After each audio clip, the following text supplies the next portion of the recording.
Muy bien, son las 10 de la mañana. Vamos a dar inicio ya a nuestra videoconferencia de prensa. Les pedimos, por favor, a nuestros presidentes de organismos, si lo desean, pueden habilitar sus cámaras.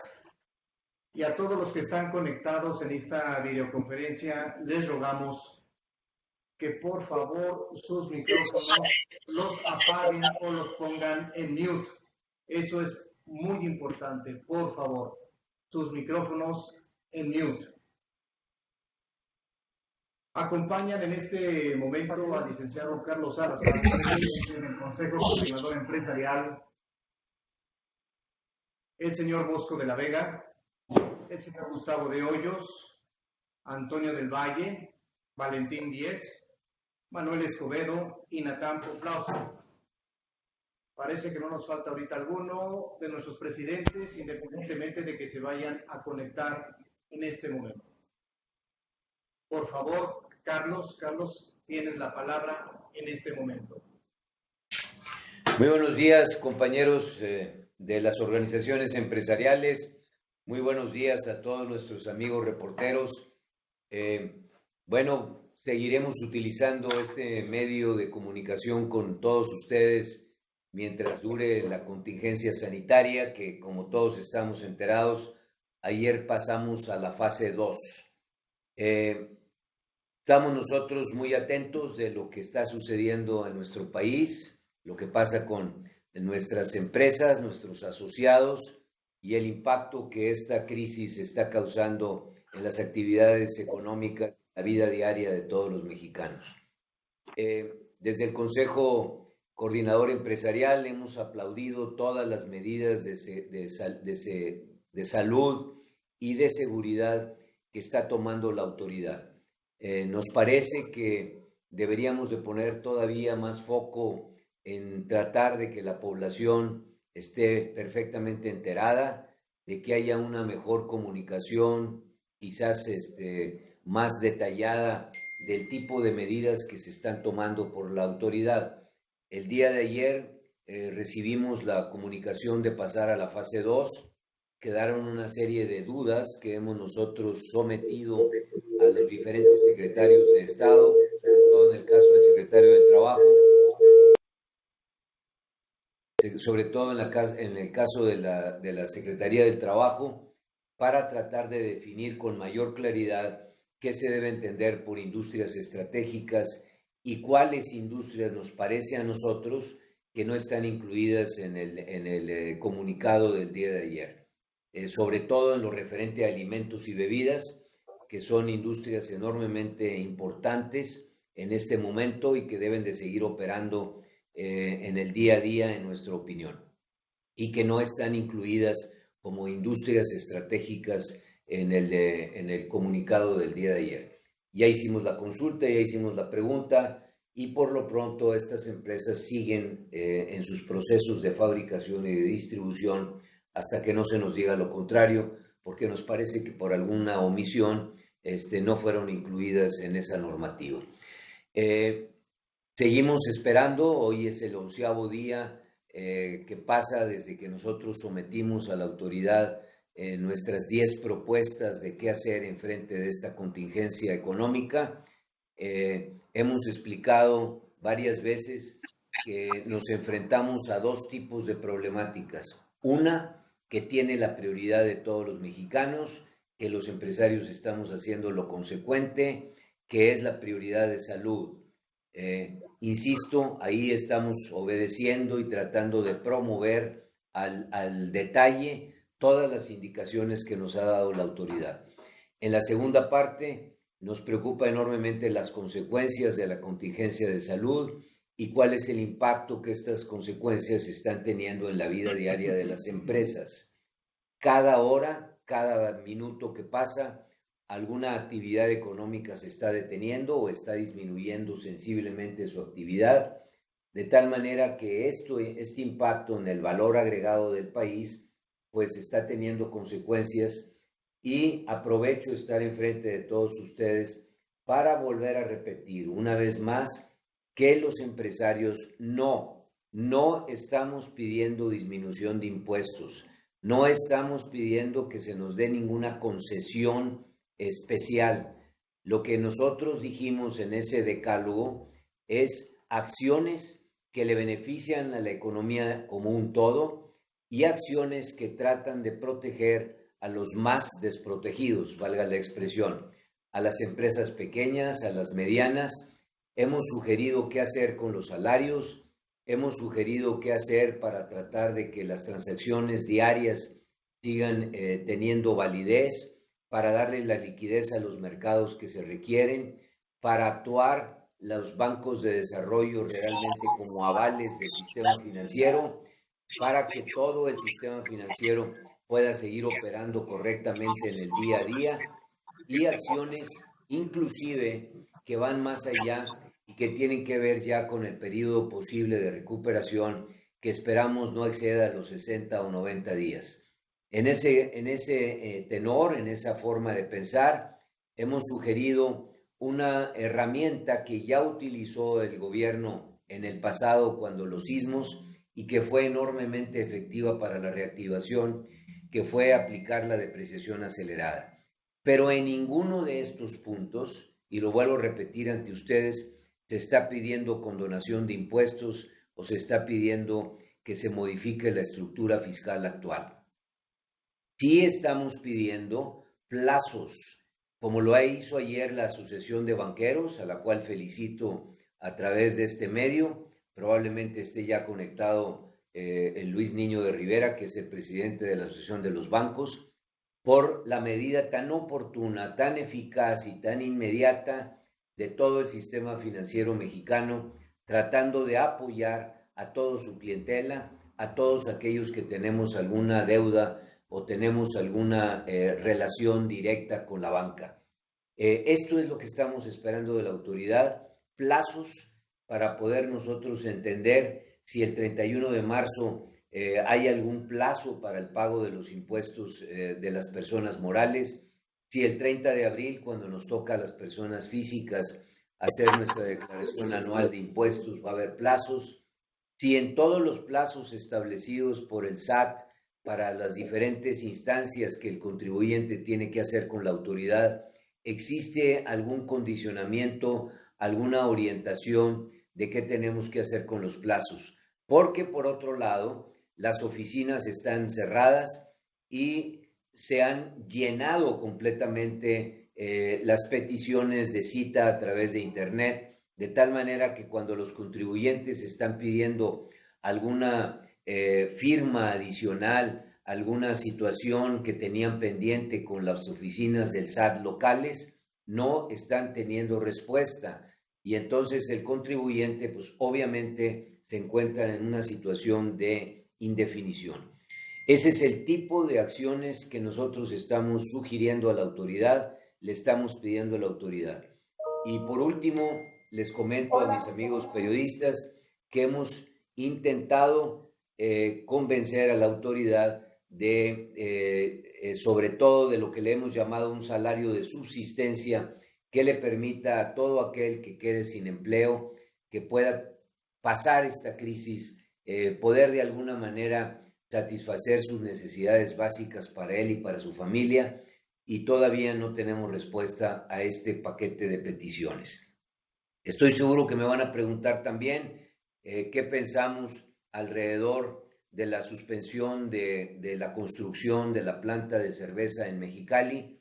Hemos sido muy claros, nos parece que esto es atentar contra la legalidad, atentar contra las mismas reglas de la democracia, nos parece que es un ejercicio totalmente equivocado y que se le preguntó a las personas en una encuesta, no llega a ser una consulta pública, en una encuesta, su opinión acerca de que si preferían tomar agua o fabricar cerveza para exportación.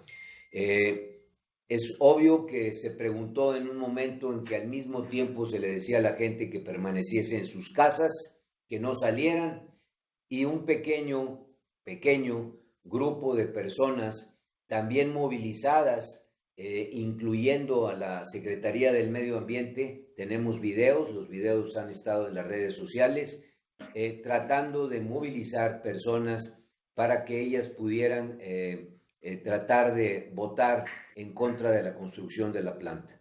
Las consecuencias nos parece que son totalmente inadecuadas para nuestro país, tiene consecuencias económicas inmediatas, pero también el sostenimiento del argumento, el sostén de este argumento de que se iba a quitar el agua para beber a los ciudadanos de Mexicali es totalmente equivocado. Esta planta iba a consumir solamente el 0.2%, repito la cifra, 0.2% de las necesidades de la oferta de agua que hay en la cuenca hídrica de Mexicali, 0.2%. Y la compañía se había comprometido a tratar el agua que utilizara y regresarla al medio ambiente, regresarla de nuevo para otros usos, como podrían ser los usos agrícolas. Les recuerdo también a las personas que me escuchan, conozco la zona, al lado de Mexicali hay un gran valle donde antes se producía algodón y por eso se llama el Valle de Algodones, un valle muy fértil.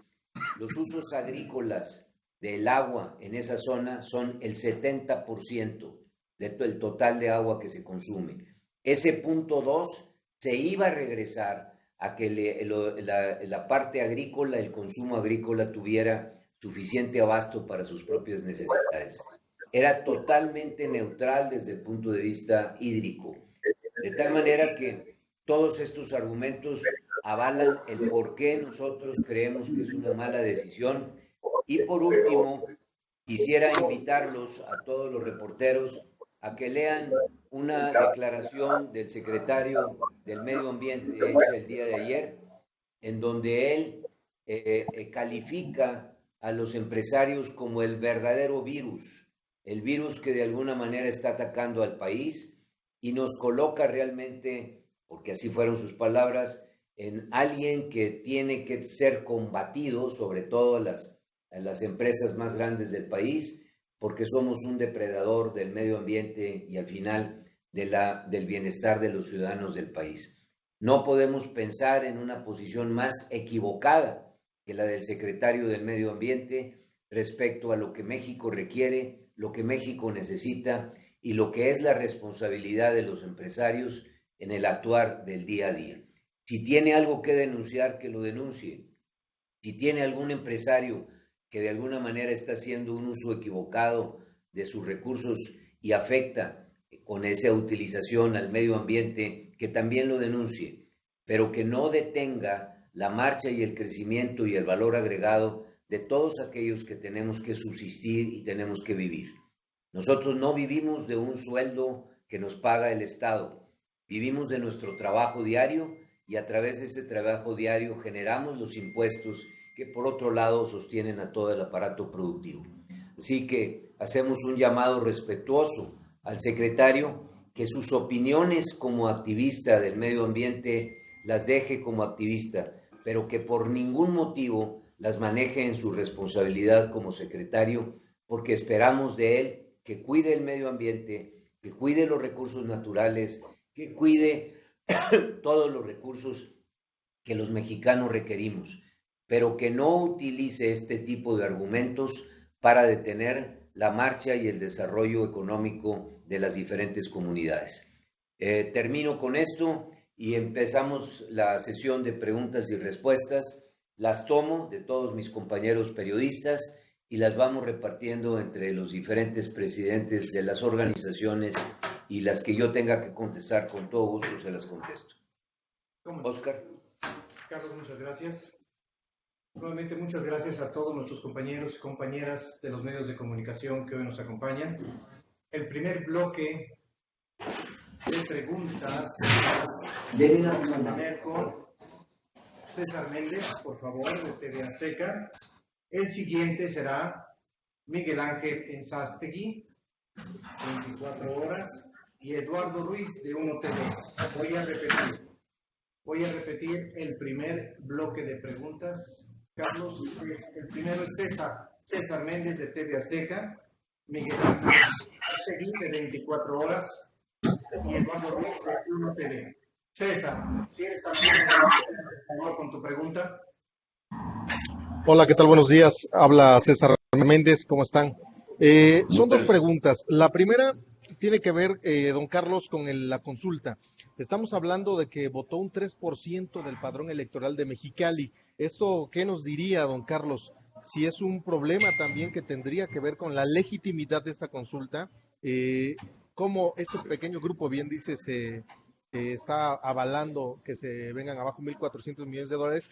Y en segundo lugar, ¿consideran entonces que se tendrían que estar revisando las consultas de tipo la legalidad o los mecanismos por los que se están planteando, porque es obvio que este gobierno seguirá planteando este tipo de esquemas para ya sea este tipo de proyectos de inversión o los que puedan llevar a cabo? Entonces, las dos preguntas serían, primero, ¿qué les parece que solo un 3% del padrón electoral haya decidido esto? Y dos, ¿qué se tendría que hacer con las consultas? Si se tendrían que regular, legislar para que esto tuviera limitantes, porque a fin de cuentas, hoy esto entiendo bien, la consulta no tiene ningún valor legal, sino que fue una decisión presidencial, ¿no?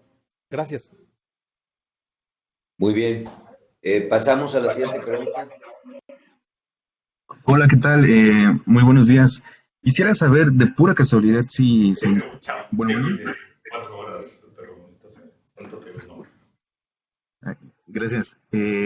Quisiera, no sé si se encuentre ya el señor Luis Niño de Rivera para detallar un poco más acerca de este anuncio que dio la Asociación de Bancos de México para el aplazamiento de algunos pagos y también para usted, señor Salazar, a manera de precisión.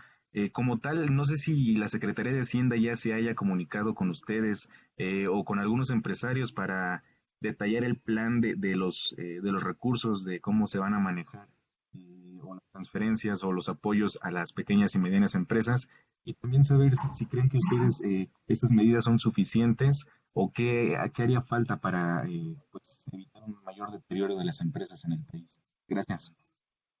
Muy bien. Eduardo Ruiz. ¿Escuchan ahí? Miguel Ángel. Hola, hola, hola, ¿me escuchan ahí? Sí. ¿Me escuchan? Buenos días, perfecto.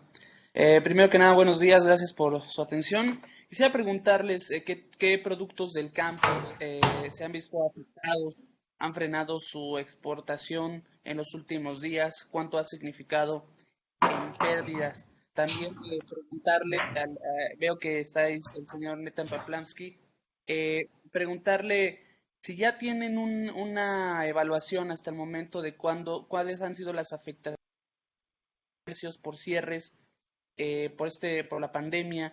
Ya han cerrado varios comercios, algunos todavía continúan abiertos, ya tienen un corte de caja. Y en otro tema ya más, más en cuestión de salud, que ustedes le han propuesto al gobierno, ¿se adhiere algo relacionado con construcción de hospitales, entrega de algunos insumos, algo que sea más material y tangible para resolver a mediano y corto plazo este problema que se avisora en próximos 2 meses puede alcanzar un repunte significativo? Gracias. Déjeme empezar a contestar las tres preguntas que hacen y yo empiezo a pedirle a mis compañeros que intervengan. Inicio con la pregunta sobre Mexicali y le quiero pasar después la palabra a Gustavo de Hoyos, que para conocimiento de los que me escuchan, él es de la zona, él nació en Mexicali, tiene su residencia ahí y conoce perfectamente el caso. Hemos hablado nosotros de que la democracia por la cual creemos como empresarios y hemos promovido durante toda nuestra historia, nos parece que es la mejor forma de convivencia que puede tener una sociedad. Tiene, como tiene cualquier estructura en cualquier lugar del mundo, reglas y reglas muy claras y definidas de cómo deben de hacerse el uso adecuado de estos derechos que tenemos todos los ciudadanos de poder dar nuestra opinión y hacer oír nuestra voz en cualquier decisión pública que se tenga que tomar. Estas reglas de la democracia establecen, primero, que tenemos periodos clarísimos en los cuales votamos en los cuales decidimos, en los cuales le damos el mandato a nuestras propias personas a que sean los encargados de llevar la vida pública de nuestro país. Al darle ese mandato, le damos un mandato clarísimo de obedecer las leyes y hacerlas respetar. Y estas leyes establecen claramente cuáles son las fórmulas y las formas en las cuales las regulaciones se aplican para cualquier ciudadano. En esas regulaciones están que si yo quiero poner una actividad productiva, tengo que pedir una serie de permisos. Esos permisos fueron otorgados en el caso de Mexicali, fueron dados e inclusive les aviso que hace unos días antes de que se hiciera esa famosa encuesta, la autoridad había hecho un acuerdo que deberían de firmar todos, absolutamente todos, los que tienen que ver con la decisión que se estaba tomando en Mexicali.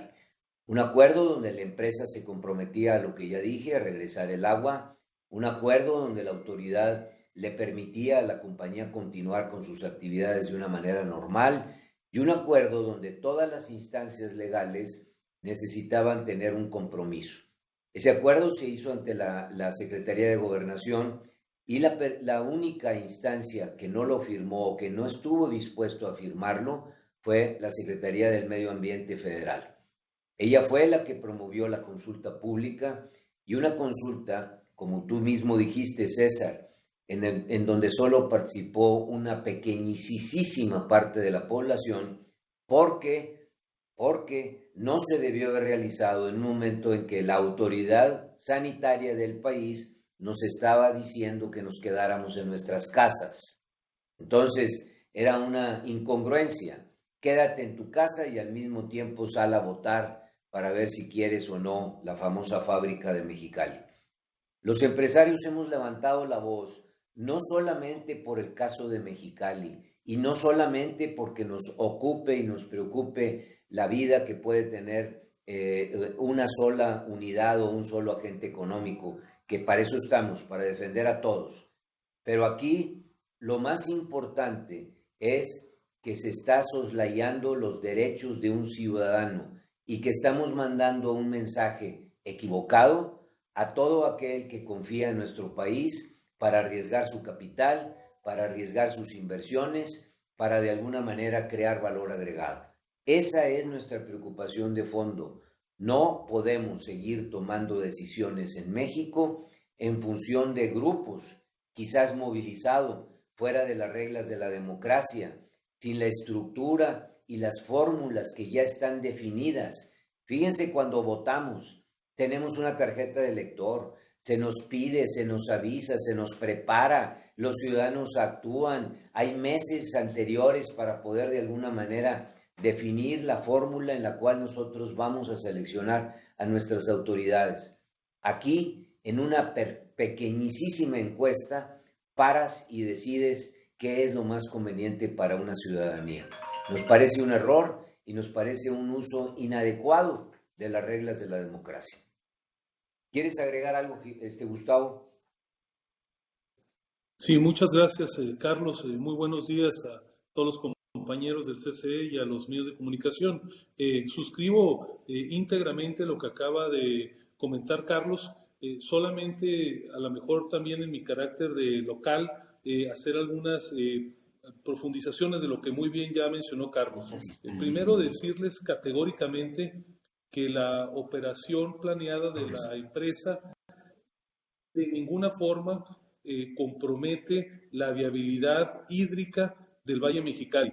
En su plena operación, esta empresa, si acaso, ocuparía un quinto el 0.1% de las disponibilidades del agua, es decir, de ninguna manera, incluso en su plena operación, implicaba ningún riesgo de tipo ambiental. En segundo lugar, la consulta es un acto claramente ilegal. Déjenme compartirles que desde hace 2 años los tribunales federales con asiento en Baja California emitieron resoluciones que determinan que el plebiscito que solicitaban los grupos radicales era absolutamente ilegal, que un plebiscito no podía afectar una inversión privada, no es un tema de orden público. Así es que esta consulta que convocó la Secretaría de Gobernación por instrucciones del presidente se produce después de que ya los tribunales federales habían determinado que era absolutamente ilegal realizar un plebiscito con base en la legislación de participación ciudadana del estado de Baja California. En tercer lugar, decirles que es absolutamente injustificada la consulta porque hasta esa fecha no hay absolutamente ninguna revocación, ningún cuestionamiento legal de ninguno de los permisos municipales, estatales o federales que se dieron para la operación y la construcción de esta planta. Es decir, no hay absolutamente ninguna evidencia de necesidad de que se consulte cuando toda la operación, la construcción de la empresa está en riesgo. Y finalmente, como mencionaba hace un momento Carlos Salazar, es una consulta que de ninguna manera se puede considerar representativa. Lo digo categóricamente, muchas personas no salieron a votar porque había un amparo federal que ordenaba a la autoridad que no se llevara a cabo sin las medidas sanitarias. No obstante, este amparo se siguió adelante con la consulta y sobre todo el grupo de mayor riesgo, los mayores de 55 años, fueron los que participaron, muchos de ellos con acarreo. Se vieron en esta consulta las prácticas del pasado que había en materia electoral, donde literalmente se llevó a cambio de dinero a muchas personas para que emitieran su voto. Y además, durante esta jornada de 2 días, el sábado y domingo, está claramente documentado, hubo múltiples actos de coacción verbal en los lugares donde se produjo la votación. Desde luego, ni qué decir de lo inoportuno que resulta un ejercicio, como bien apuntaba Carlos Salazar, genera una señal de desconfianza en un momento donde se requiere, como siempre, pero como nunca antes, la mayor certidumbre para que pueda haber inversión. Así es que a todas luces esta consulta es ilegal, es injustificada, el resultado no es representativo y claramente es inoportuno. En el caso de Coparmex, un llamado al presidente de la República para que rectifique. Ese es un precedente gravísimo, altamente dañino para el país. Hay decenas de notas en todos los medios internacionales especializados de cómo en México no se respeta el Estado de Derecho. Más allá de la cuantiosa inversión de $1,000 millones que había realizado esta empresa y lo que estaba por realizar, el daño mayor es el daño reputacional para el país, que a final de cuentas se traduce en que se le cercene, se le niegue la posibilidad a millones de personas que encuentren en el futuro un trabajo digno. Gracias, Carlos.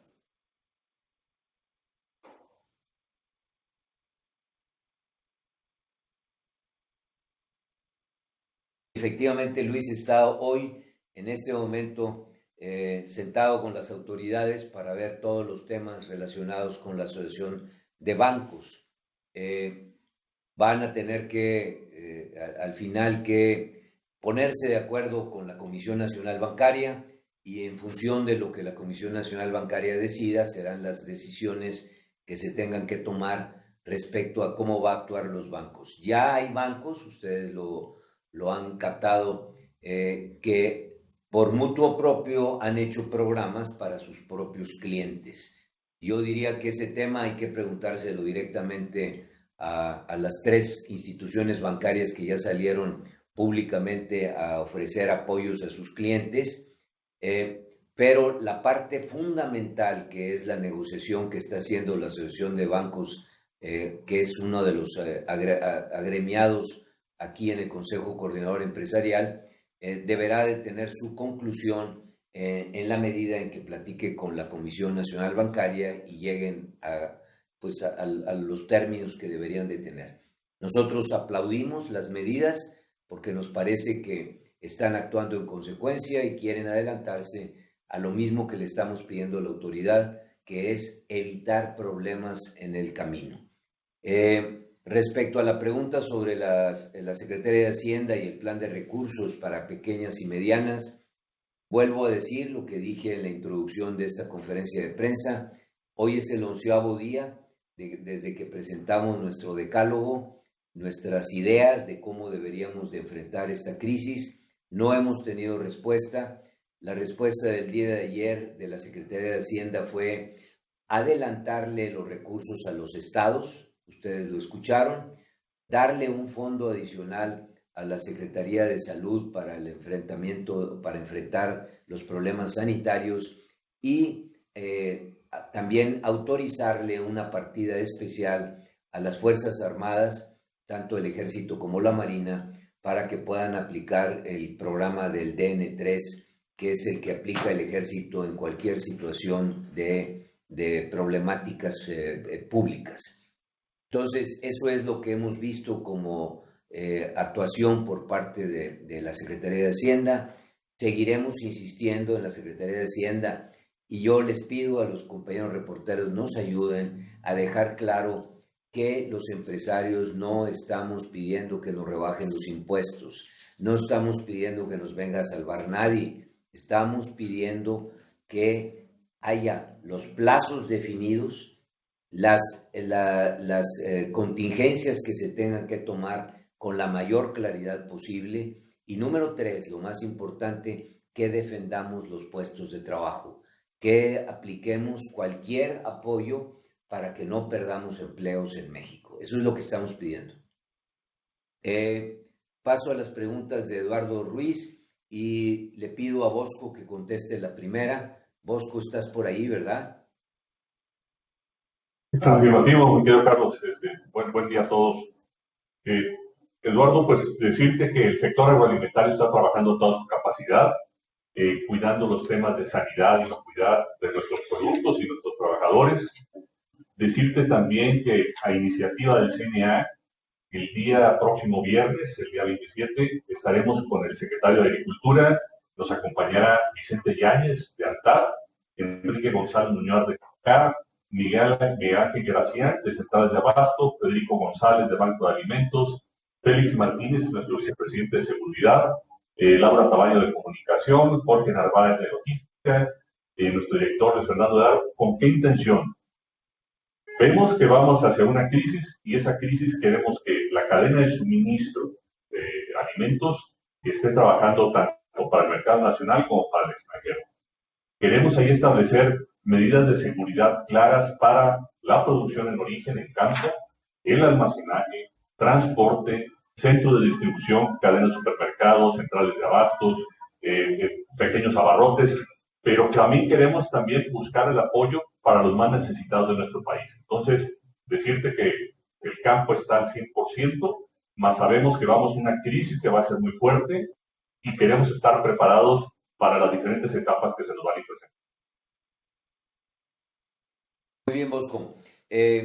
Nathan, ¿no me harías favor de contestarle a Eduardo acerca de la evaluación de qué ha pasado con los cierres? Con mucho gusto, Carlos. Muy buenos días a todos. Eduardo, gracias por la pregunta. De acuerdo al número de establecimientos que tenemos en la Ciudad de México, son alrededor de 450,000, de los cuales 47% pertenecen al sector comercio y 53% al sector de los servicios. En la fase 1, que fue el día 20, 21 y 22 de marzo, ya tenemos estimadas pérdidas por 1,908 millones de pesos. A partir del lunes 23, el lunes 23 nada más, en el cual ya se decretó el cierre temporal de cines, teatros deportivos, zoológicos, pilares, cendis, gimnasios y baños de vapor, se tuvo una pérdida solamente en ese día de 1,131 millones de pesos. Comentarte que eso significó el cierre de 64,758 establecimientos en la Ciudad de México.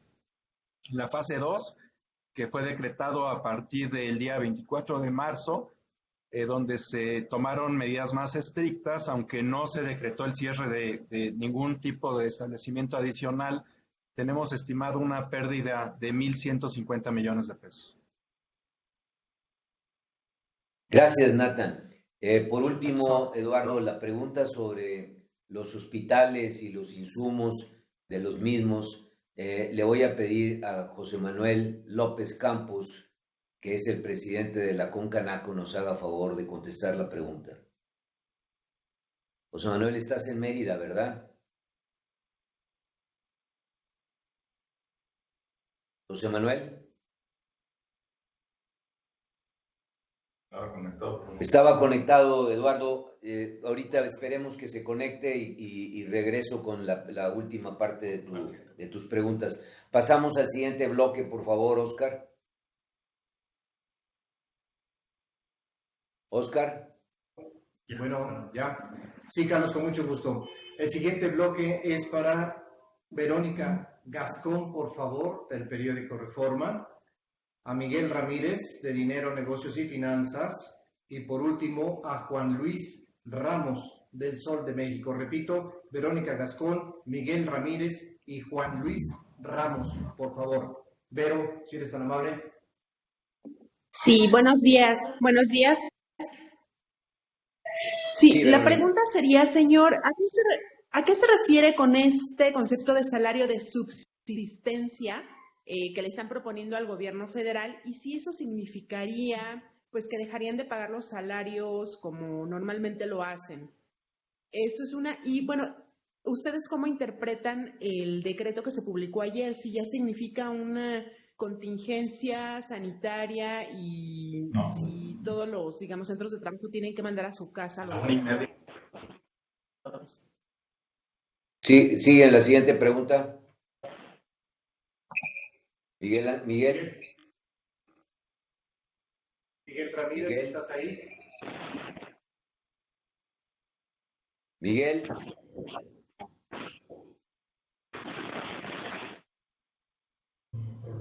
Miguel Ramírez.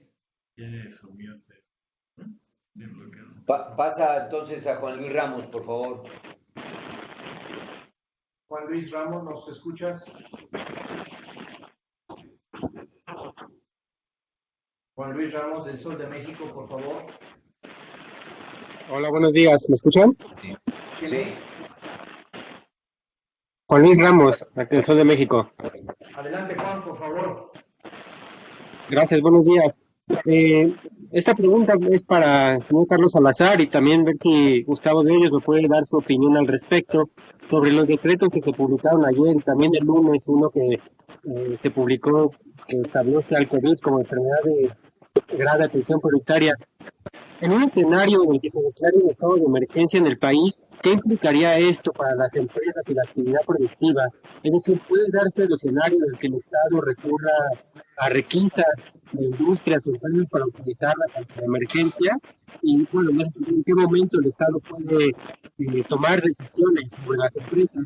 Y también en ese sentido preguntarle, justo con estos decretos, si un trabajador puede decidir, bueno, esto que las empresas están apoyando a los trabajadores y enviando a los trabajadores a casa. En ese sentido, los trabajadores pueden tomar la decisión de no acudir a trabajar porque esto puede poner en riesgo su salud. ¿A qué obliga a las empresas la ley general del trabajo si un empleado decide dejar de trabajar y también los salarios están Gracias.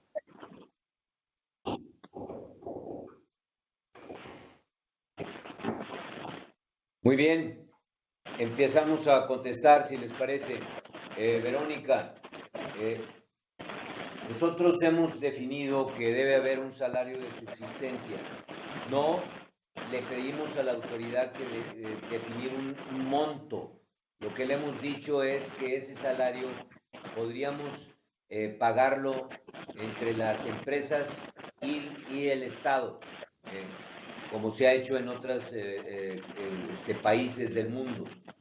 Y lo que estamos tratando es de evitar que haya desempleo, que si una compañía por cualquier razón está en la disyuntiva de despedir a un empleado, que lo pueda mandar a su casa, pero le pueda asegurar al menos ese salario de subsistencia, en donde pueda recibir un monto por parte de la empresa y un monto por parte del Estado.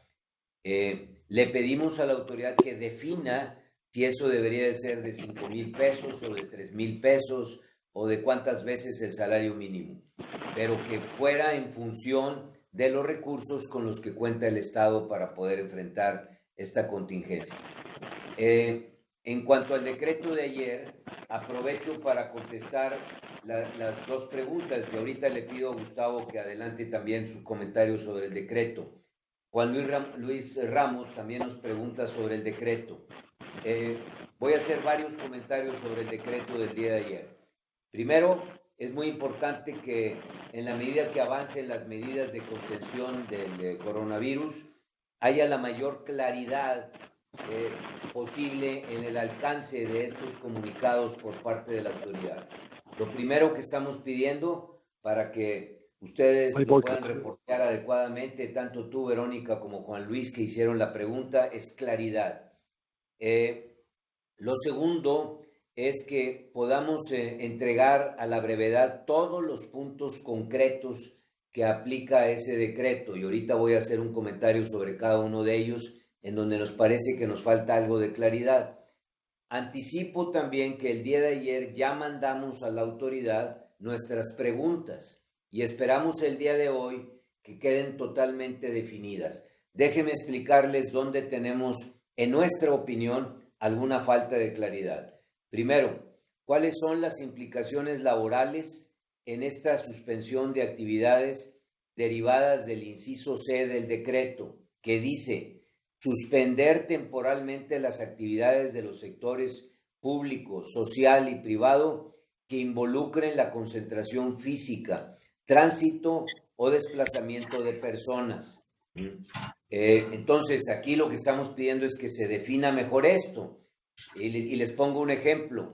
El transporte privado de personal a las plantas y a las fábricas deben de continuar laborando, en nuestra opinión, pero tienen esta problemática. Hay una concentración arriba de un camión de la gente que tú llevas y traes.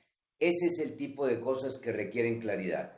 ¿Por qué? Pues porque hasta el día de hoy ese camión transporta a los trabajadores diariamente hacia los centros de trabajo. Número 2, hay un listado de industrias que se consideran estratégicas.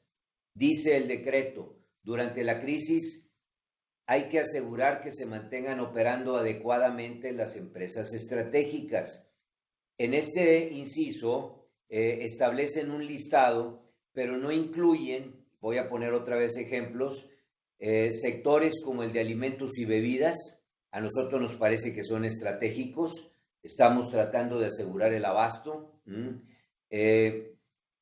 Creemos que esto no debe ser limitativo, más bien el decreto que hoy es enunciativo también debe darnos la posibilidad de algunas interpretaciones en que podamos preguntar a la autoridad.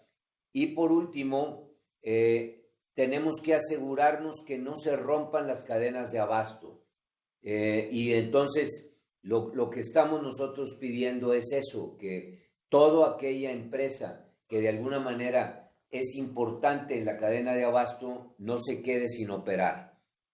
Un tercer punto, para seguir ya terminando este comentario, esta pregunta que me hacen, dice que deben de suspenderse algunos trámites, a ver, déjeme ver aquí más detalles, que hay algunas empresas que al momento de que puedan suspender, tenemos que coordinarnos muy bien con la autoridad para todos los trámites burocráticos que esto puede llevar. Por ejemplo, la operación de las juntas de conciliación, el caso de que tú tengas un acuerdo con tu sindicato y te pongas de acuerdo cuántos días van a dejar de trabajar y qué salario les pagues. Debe de haber una coordinación con toda la estructura burocrática. Si al mismo tiempo las oficinas de conciliación y arbitraje, las oficinas de análisis laboral o cualquier oficina o delegación que tiene la autoridad en las diferentes partes del país también se detiene, pues el empresario local no tiene la posibilidad de poder inscribir ese acuerdo o podérselo llevar a la autoridad en el preciso momento. Este tipo de cosas son las que nosotros estamos pidiendo mayor claridad. Se nos diga cómo lo hacemos para poder continuar, evidentemente, siguiendo todas las instrucciones que la autoridad nos está imponiendo. ¿Quieres comentar algo, Gustavo, al respecto? Sí, Carlos, muchísimas gracias. Solamente complementando, empezar señalando que el acuerdo genera, como bien apunta Carlos, muchas dudas respecto de su correcta interpretación y ejecución. Ya que no obstante que no se trata de una declaratoria de contingencia sanitaria, primeramente es al Consejo de Seguridad General a quien le corresponde hacerlo conforme a las facultades que tiene la ley y en la Constitución. Y aquí nos parece que el secretario de Salud actuó sin el Consejo de Seguridad y con esto claramente excedió sus atribuciones en esta materia, puesto que no está facultado por ninguna legislación a emitir un acuerdo con el alcance que se manejó el día de ayer. También, como bien apuntaba Carlos, es evidente que en el ámbito de cada empresa se tiene que arbitrar cómo se va a manejar la contingencia. Nuestra recomendación es que evidentemente se dé un tratamiento preferencial a los grupos de mayor riesgo, las personas de más de 65 años que tengan un especial riesgo de desarrollar la enfermedad, mujeres embarazadas, personas con discapacidad. Fuera de estos casos hay que garantizar que pueda seguir operando el país con todos los cuidados que se deban de tomar, pero no se pueden tomar decisiones draconianas que puedan afectar de fondo al país. Nos parece que ahí es bien importante, como bien apuntaba Carlos, que haya alineamientos muy claros, de tal manera que las empresas puedan estar actuando de manera sistemática y con esto no haya confusiones como las que se derivan del acuerdo que yo estoy a conocer. Hasta ahí, Carlos. Gustavo, antes de pasar al siguiente bloque, ya se está conectado José Manuel Campos.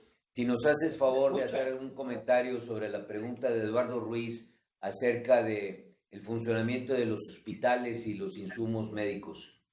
Manuel López, José Manuel López, perdón. Buenas tardes a todos. Ha habido un grupo de problemas de conexión remota.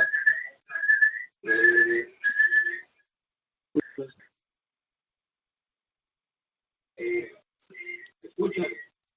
Sí. Bueno, uno de los grandes problemas que estamos teniendo en las cadenas de valor de sabiduría es precisamente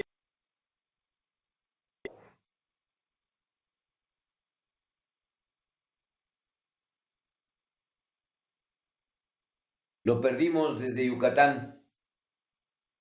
Si quieres, continuamos con el bloque de preguntas, Oscar. Disculpe, perdón, presidente, solo no me respondió el tema de si el Estado puede requisar a las empresas en un momento de emergencia. ¿Cuándo podría darse este? No, bueno, yo creo que hacer especulaciones que están en el extremo no creo que sean prudentes. No sugiero yo hablar de eso. Siguiente bloque, Hay que especular. Sí, Carlos. Siguiente bloque de preguntas es para Ángel Alcántara, el CEO, y luego de, no sé si estás conectada nuevamente, Leticia Hernández, del Financiero, y por el Universal, Ivette Saldaña. Repito, Ángel Alcántara, Leticia Hernández e Ivette Saldaña, por favor.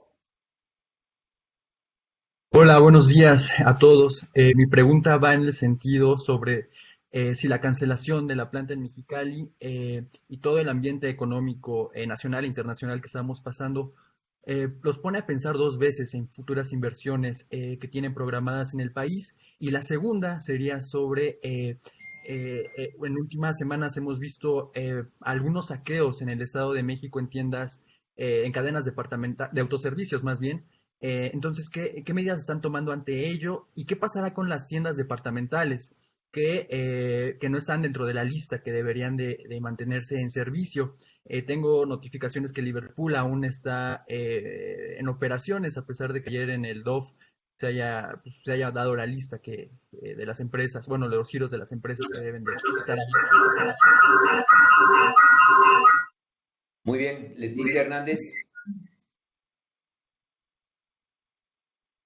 Leticia. Creo que se desconectó su internet. Ivette Saldaña. Ivette. Hola, perfecto, buenos días. Me interesa saber varias cosas. Con Carlos Salazar, quiero saber si podemos decir que ya hay un rompimiento con el gobierno federal. Se ha dicho mucho por parte del presidente que el sector privado tiene mucho dinero, está embate con todas las mañaneras los acusa de algo, no los oye, les repite lo mismo, o sea, parece que estamos ya en un diálogo de sordos. Lo que quiero saber es si podemos decir ya entonces que estamos en un rompimiento y cómo van a salir ustedes de esta situación, porque parece que no los escuchan, ¿no? O sea, ni ustedes lo escuchan a él, ni él los escucha a ustedes. Entonces, ya lo vimos esto con las reglas de etiquetado, ya lo vimos con los gasoductos, ya lo vimos ahora con esto de Constellation Brands, y estamos viendo todos los días una nueva gota y gota y gota en donde no hay diálogo. Y por otra parte, si estuviera por ahí Vicente Yáñez, quiero saber, y también Bosco de la Vega, quiero saber qué está pasando con el abasto. Ustedes dicen que sí hay abasto, pero en un recorrido que hemos hecho nosotros por todas las tiendas de autoservicio ya hay desabasto. ¿En cuánto tiempo podremos ver otra vez los anaqueles llenos con productos básicos que son detergentes, desinfectantes, arroz, frijol, con todo lo que se necesita o está demandando la población? Y en cuanto a el tamaño del desastre que hablaba Canaco por estos 2 días, me interesa que me precise si sumamos las dos cantidades, los 1.150 millones de pesos con los 1.908 millones de pesos, estaríamos hablando de un daño por 2 días nada más, o sea, a partir del 23 de 3.150 millones de pesos. Y la otra situación, decían de las declaraciones anuales. Estas se tienen que ya presentar en 5 o 6 días para las empresas y luego sigue el sector privado. ¿Qué les dice el SAT en específico? ¿Sí va a haber alguna prórroga? Sabemos, como decías, que ya no hay citas en el SAT, ya nos están permitiendo ir directamente a los internets que antes ofrecía el SAT, las oficinas del SAT, pero ahí ¿qué les dice directamente el Servicio de Administración Tributaria? Gracias. Muy bien, empezamos con este segundo bloque. En cuanto a la cancelación de Mexicali, me preguntas si los empresarios pensarán 2 veces. Yo me quiero referir a las notas financieras internacionales que hemos conocido en los últimos días. Yo creo que lo que ustedes están viendo pues es un comentario público internacional en donde están cuestionando la viabilidad de las inversiones extranjeras en México. No lo estamos diciendo nosotros, no están las palabras del CCE ahí, no está ningún organismo empresarial tratando de comentar. Son los analistas financieros, las casas de bolsa internacionales que de alguna manera están poniéndole cuestionamientos a la inversión de nuestro país. Es obvio, porque todos los empresarios, una de las cosas que hemos pedido es de que siempre se respete el Estado de Derecho, porque cuando tú haces una inversión lo haces conociendo las reglas de esa comunidad, tú te apegas a esas reglas y lo que no quieres es que se modifiquen las reglas, ni la normativa y evidentemente ningún aspecto que vaya con la legalidad. Lo que nosotros estamos pidiendo es de que se obedezca la legalidad. Si esta empresa tenía permisos, no tienes por qué negárselos una vez que ya llevaba el 60% de construcción de la planta. De eso estamos hablando en el caso particular de Mexicali. Voy a contestar otras para ya pedirle a Vicente y a Bosco y a Nathan que agreguen los comentarios de las preguntas particulares que nos hicieron. Nosotros no hemos roto con la autoridad, jamás vamos a romper con la autoridad. Nosotros sí tenemos firmeza respecto a nuestros argumentos, creemos que son los adecuados y los correctos. Lo único que buscamos, y me gustaría que lo subrayan, es que le vaya bien a México. Y hemos hecho todo lo posible, son ustedes testigos. En todos los momentos hemos apoyado al gobierno. Hemos tratado de estar cerca de él, hemos tratado de arreglar problemas que se estaban presentando en nuestro país, hemos tratado y hemos intentado por todos lados, siempre estar de acuerdo con el presidente porque sabemos que representa el interés de todos los mexicanos. En este caso particular, es lógico que nosotros tengamos firmeza en nuestros argumentos. Estamos claramente en contra de que no se respete la legalidad, de que se haga una consulta que es más bien una encuesta con un puñado de personas y que detengan la marcha y el valor agregado que estaba creando esa empresa para esa comunidad. Creemos que esto es en beneficio no de una empresa particular, no de un grupo empresarial, no de una asociación determinada, es en beneficio de México. Es porque estamos pensando en México cuando nosotros tratamos de promover y hacer valer nuestra voz. Les agradecemos enormemente a todos ustedes que ustedes repitan para que la opinión pública conozca por qué nos motiva a hablar como estamos hablando. Nosotros siempre estaremos de acuerdo y al lado de la autoridad cuando las acciones van en beneficio de nuestro país. Pero en cualquier momento en que nuestra opinión, que está sustentada por la de todos los empresarios y por todas las personas del país, por toda la opinión pública a la cual tenemos acceso, si todas estas personas lo que están marcando es una desviación clarísima a lo que debería de ser la orientación en beneficio del país.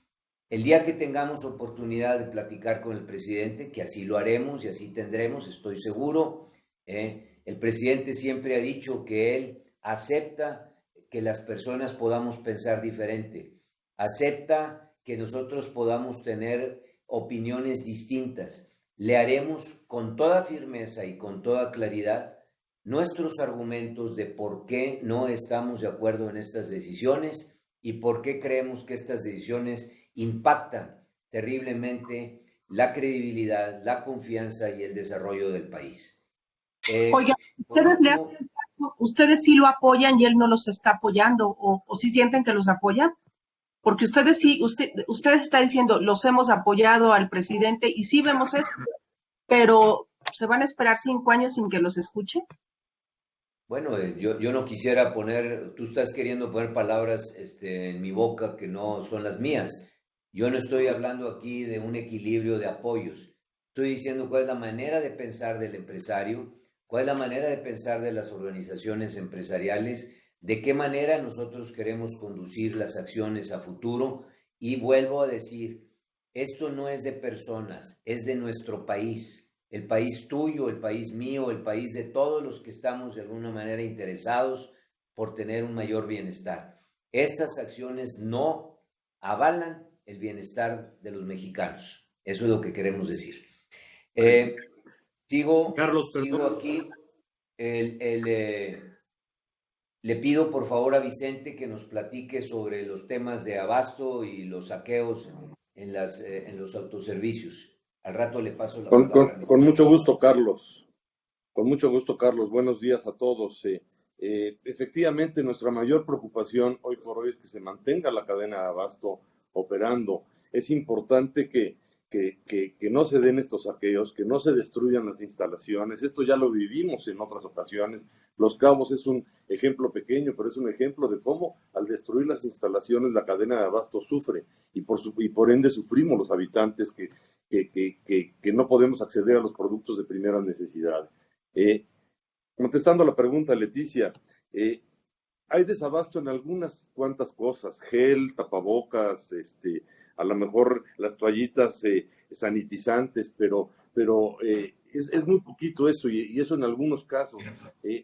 No nos reportan desabasto de productos importantes. Quizá a lo mejor vas y no encuentras arroz en la mañana, pero en la tarde ya está, o al día siguiente. No tenemos reportes de ruptura de la cadena de abasto, igual que el mismo CCE desde hace un par de semanas nos comprometimos a que se tuvieran el suministro de alimentos y bienes de primera necesidad para todo el país. El país tiene recursos suficientes. Aquí lo que sí hacemos un llamado, y qué bueno que ustedes nos puedan apoyar, es a que no se den estas compras de pánico. Se dan las compras de pánico, no hay ningún sistema que aguante, un sistema de abasto que aguante compras de pánico. Es importante, por ende, en tema de seguridad, las autoridades nos están apoyando, hemos recibido apoyo de las autoridades, sin embargo, sí ha habido eventos que lamentar y debemos de cuidar. Yo creo que los mexicanos debemos de cuidar que no se rompa esta cadena de abasto, que las tiendas no se destruyan, porque si no vamos a sufrir todos. Tema de seguridad, el tema de abasto. Hay un tema también muy importante, Carlos, que tú lo has mencionado, está en el decálogo también del CCE. La devolución del IVA es importantísimo. El IVA para las empresas de este tipo es flujo, y el flujo, al romper el flujo, sí podemos tener problemas aquí. Nuestro llamado a las autoridades que agilicen esa devolución del IVA, es importante que se haga. Y por último, también, si me permiten, tiene que haber claridad y tiene que haber homologación en los decretos. Tenemos que tener decretos claros. De repente encontramos una autoridad en la que dice una cosa y en otro municipio se aplica otra, el gobernador dice una cosa, las autoridades federales dicen otra. Sí necesitamos tener esto, y por supuesto tenemos que apreciar que se dé todo este trabajo. Los trabajadores que están llegando a hacer día con día esto, tenemos que agradecerles que nos estén apoyando, sobre todo los de la cadena agroalimenticia. Muy bien, gracias Vicente. Le pido a Bosco que complemente los comentarios estos. Sí, Carlos, muchas gracias.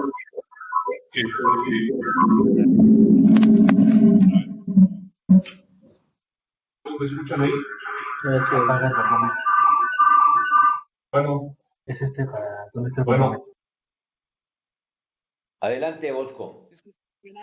Alguien tiene abierto su micrófono y ya se rebota el audio. A ver, con el gusto de saludarlos, decirles que estamos trabajando con SADER. Como saben, ayer hizo una publicación SADER y en el punto 3 habla de estrechar la comunicación y colaboración con el Consejo Nacional Agropecuario, garantizar la operación y proveeduría de la canasta básica, garantizar los temas de seguridad, sanidad e inocuidad. Todo eso estamos haciéndolo. Pero aquí sí quisiera reforzar la reunión que tenemos ya, pues digamos, intersecretarial y con todos los actores como es ANTAD, CANACAR, centrales de abastos, bancos de alimentos, seguridad, logística, por las etapas que se nos vienen. El Consejo Nacional Agropecuario estima que en la etapa 3 y subsecuentes va a ser un serio problema garantizar la cadena de abasto, y ahí tenemos que trabajar para estar, pues digamos, bien coordinados con esta autoridad para que el tema de los alimentos, que es un sector vital, no parezca suministros. ¿A qué hemos llamado? Hemos llamado a la población a que consuma lo que necesita, porque cuando pretenden acaparar, provocan a lo mejor que algunos anaqueles estén vacíos, pero los flujos están garantizados hoy por hoy para abastecer al total de la población. Nathan, ¿quieres agregar algo sobre los daños económicos a los que te referías? Sí, Carlos, gracias. Me preguntaba Ivette, la primera cifra que di de 1.908 millones es del 20, 21 y 22 de marzo. La siguiente cifra que di, pues ya fue en el tema de la fase